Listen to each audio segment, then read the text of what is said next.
Tanah Emas Berdarah.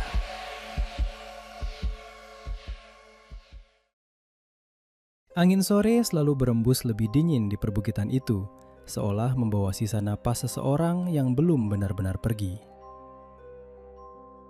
Mbok Darmi, seorang janda tua yang hidup sendiri, selama puluhan tahun menjaga tanah perbukitan di samping rumahnya.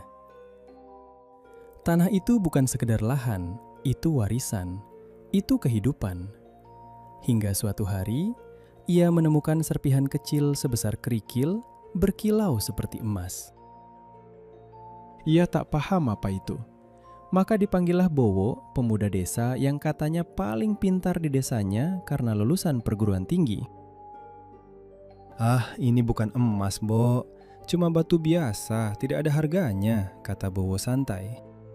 Mbok Darmi mengangguk percaya karena merasa pendidikannya tidak tinggi dan pengetahuannya sedikit. Ia tak pernah menyangka kepercayaan yang diyakininya itu adalah awal dari pengkhianatan.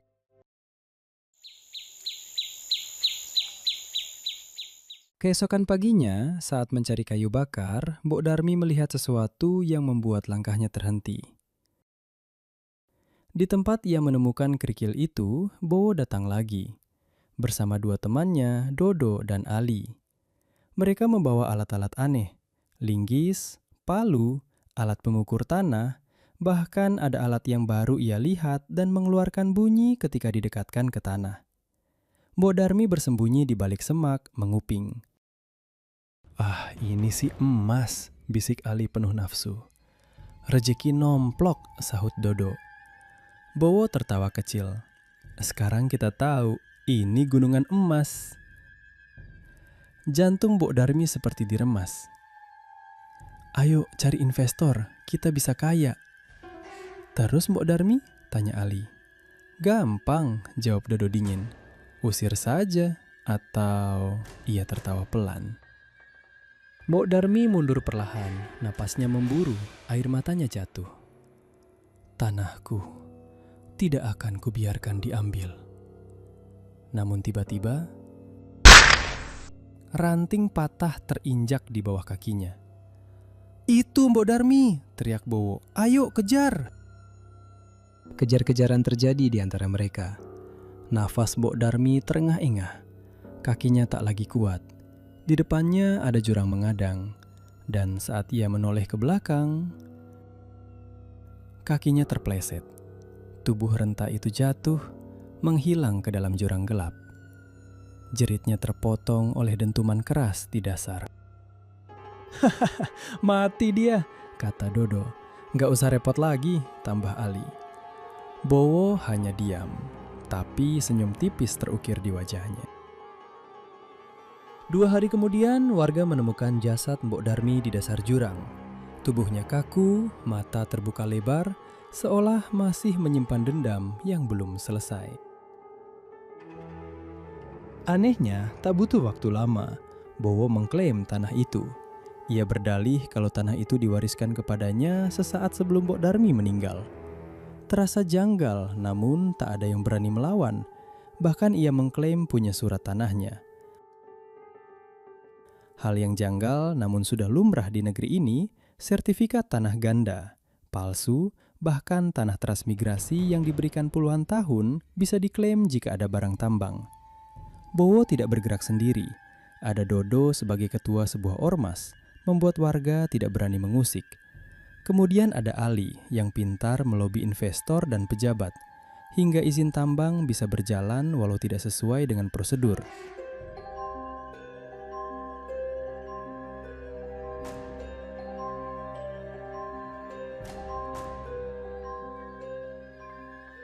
Malam pertama setelah penguasaan tanah itu, Dodo yang sedang mabuk bersama teman-temannya mendengar suara.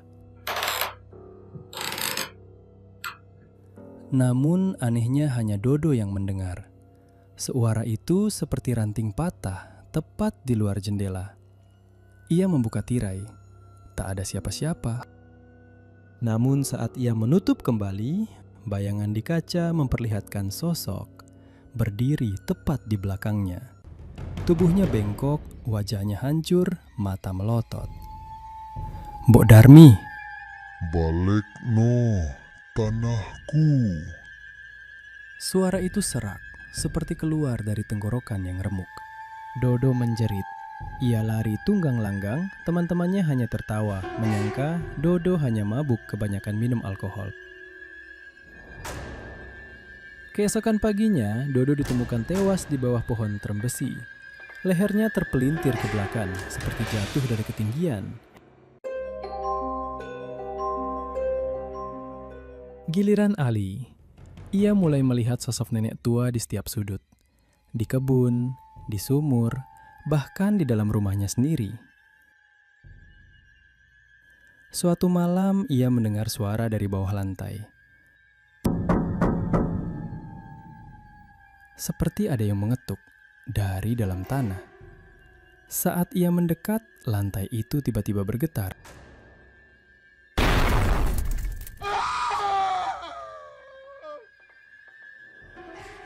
Pagi harinya, tubuh Ali ditemukan setengah tertanam di tanah. Mulutnya penuh tanah, matanya melotot ketakutan.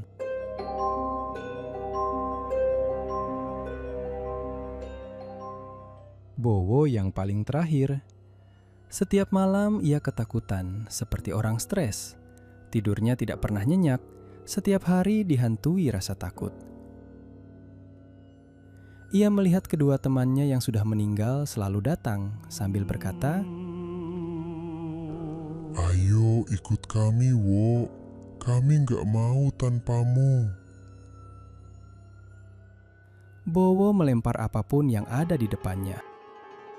Kedua sosok itu mendekat, tangannya seakan mau mencekik. Tiba-tiba mata Bowo gelap, pandangannya kabur. Hingga saat membuka mata, ia terbangun dan mendapati dirinya sudah berdiri di tepi jurang, tempat Mbok Darmi jatuh.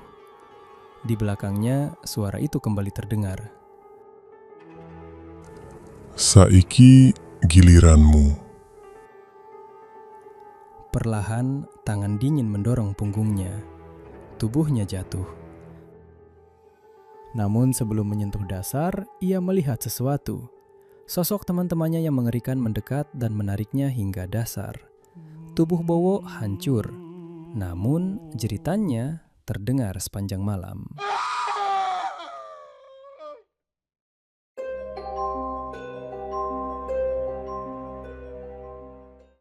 Sejak saat itu, tanah perbukitan itu menjadi angker.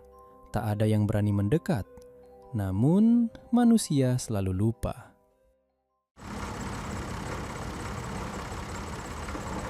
Beberapa tahun kemudian, kabar tentang emas itu sampai ke telinga investor.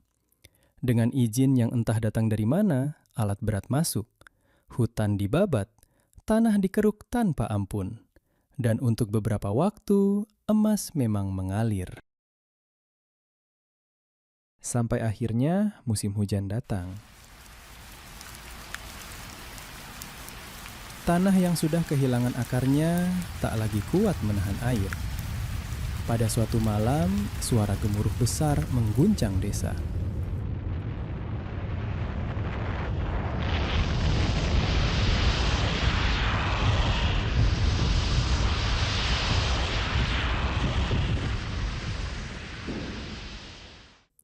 Longsor besar turun dari bukit, menelan alat berat, menelan pekerja, menelan semuanya. Dan di tengah suara gemuruh itu, beberapa warga bersumpah mendengar tawa seorang nenek. Tawa yang panjang, dingin, dan penuh dendam.